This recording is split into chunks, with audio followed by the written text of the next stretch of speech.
Allora, l'URSS 2 si compone di unità operativa complessa di chirurgia vascolare che ha la sede qui proprio al Cafoncello, e in questa unità operativa affrontiamo quotidianamente interventi di chirurgia vascolare maggiore, aortica, carotidea e periferica, e abbiamo anche una unità presso l'ospedale di Conegliano dove si affronta chirurgia sempre di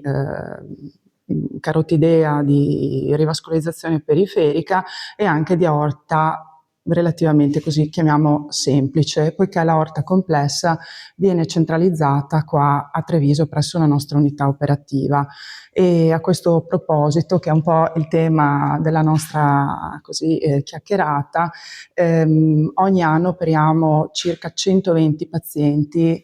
per un problema aortico, che sia un'aorta chirurgica o un'aorta endovascolare. Nell'ambito poi dell'aorta endovascolare rientra l'aorta complessa, il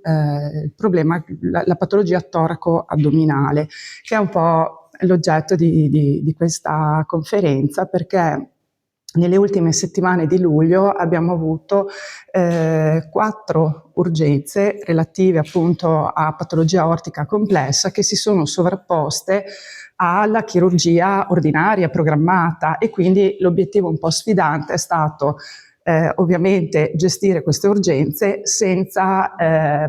togliere la possibilità di cura a chi aveva l'intervento programmato, e quindi questo ci ha impegnato soprattutto, diciamo, dal punto di vista infermieristico, delle sale operatorie, dei reparti, anche della rianimazione, della terapia intensiva, di cui magari dopo vi parlerà il dottor Zanatta,